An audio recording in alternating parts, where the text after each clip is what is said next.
అంటే గ్రూప్ స్టేజ్లో Australia Zimbabwe చేతిలో ఓడిపోయిందా?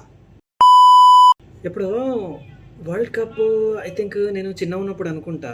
అది ఐ థింక్ రిక్కీ పాంటింగ్ గాడు, బ్రెట్లీ, హెడెన్, సైమన్స్ వాళ్ళందరూ అప్పుడు చాలా స్ట్రాంగెస్ట్ టీం. అది అప్పుడు ఏలుతుంది క్రికెట్ని ఆస్ట్రేలియా యాక్చువల్లీ. ఆ టైంలో అప్పుడు ఏదో వరల్డ్ కప్ ఆ టైంలో జింబాబ్వే ఓడించిందని చెప్పేసి విన్నా నేను. అంటే అప్పుడు ఆస్ట్రేలియా చాలా స్ట్రాంగ్ టీం కదా. సో దాని తర్వాత అసలుకి వరల్డ్ కప్లో T20 వరల్డ్ కప్ కూడా గెలవడము అది జరిగింది. చాలా strong batting lineup, bowling lineup team team. But ఈరోజు మ్యాచ్ చూస్తే మాత్రం అసలు ఏంద్రా ఏం జరుగుతుంది అని అనిపిస్తుంది నాకైతే నిజంగా. T20 వరల్డ్ కప్ 2026 టోర్నమెంట్లో భాగంగా ఇప్పుడు వచ్చేసి మనది మ్యాచ్ 19 రివ్యూ అన్నట్టు. సో ఈ మ్యాచ్ వచ్చేసి between Zimbabwe versus Australia. Okay, so ఈ మ్యాచ్ వచ్చేసి ఐ థింక్ నేను కొలంబోలోనే జరిగింది అనుకుంటున్నాను, నాకు తెలియదు. సో ఒకవేళ తెలిస్తే మాత్రం కామెంట్లో చెప్పండి. సో ఈ మ్యాచ్లో అయితే టాస్ గెలిచి ఆస్ట్రేలియా వాళ్ళు అయితే ఐ థింక్ నాకు తెలిసి జింబాబ్వే వాళ్ళకి బ్యాటింగ్ చేయండి అని చెప్పారు. ఫస్ట్ ఆఫ్ ఆల్ వాళ్ళు బౌలింగ్ చేశారు. సో టాస్ గురించి కూడా నాకు తెలియదు, ఎందుకంటే అది తప్పుగా చెప్తున్నాడు అని మాత్రం నన్ను తిట్టుకోకండి. ఎందుకంటే నా ప్రీవియస్ వీడియోస్ వెళ్ళి ఒకసారి చూడండి. సో అందులో కూడా నేను ఇదే చెప్తా, టాస్ నేను అంతగా నాకు గుర్తుండదు, నేను మర్చిపోతా అని చెప్పేసి. ఓకే, సో యా ముందు చెప్పినట్టుగానే జింబాబ్వే వాళ్ళు అయితే బ్యాటింగ్ చేశారు. ఓకే, సో ఐ థింక్ వాళ్ళు 20 ఓవర్స్కి గాను అరౌండ్ 168 ఏమో స్కోర్ చేశారు. ఐ థింక్ 4 or 5 వికెట్స్ ఏమో కోల్పోయారు వాళ్ళు.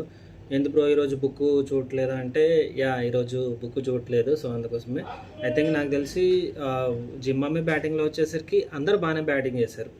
ఓకే, బట్ లైక్ వచ్చిన వాళ్ళల్లా లైక్ 20+ స్కోరు 30+ స్కోర్ చేశారు. బట్ అందులో వచ్చేసి బెన్నెట్ ఒకడే అరౌండ్ 60+ స్కోర్ చేశాడు, నాట్అవుట్గా ఉన్నాడు.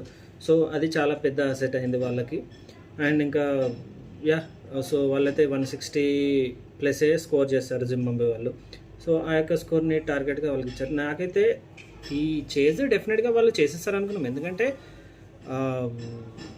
Travis Head, Inglis, Cameron Green, Tim David, Maxwell, Marcus Stoinis ఇటువంటి స్ట్రాంగ్ బ్యాటింగ్ లైనప్ ఉన్న టీము అసలుకి ఏ రేంజ్లో బ్యాటింగ్ చేస్తా అనుకున్నా అంటే అసలు కేక్ వాక్ అనుకున్నా నేను. బట్ ఇలా అవుతుందని అయితే నేను అస్సలు ఎక్స్పెక్ట్ చేయలేదు.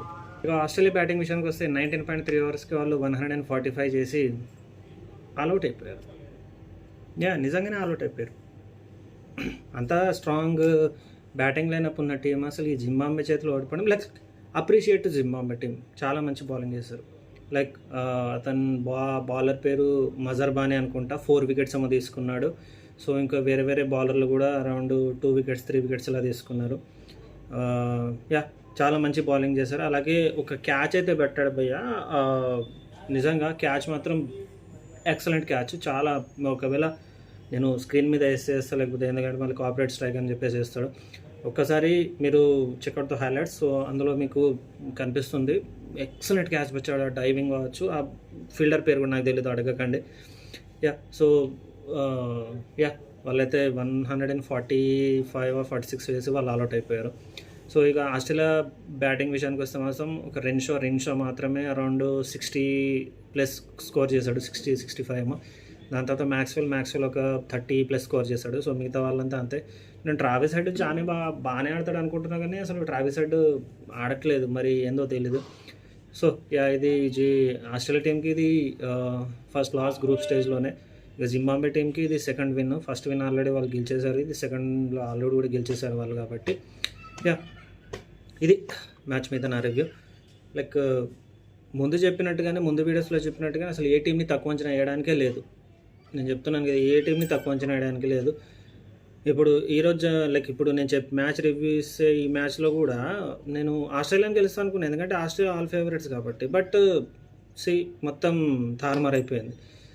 సో సో ఒకవేళ మీరు మ్యాచ్ చూస్తుంటే మ్యాచ్ మీకు ఎలా అనిపించిందో కమెంట్ చేయండి. అలాగే నా ఛానల్ నచ్చితే నా ఛానల్ని సబ్స్క్రైబ్ చేసుకోండి. సో అప్పటి వరకు this is Vikram Rathod signing off.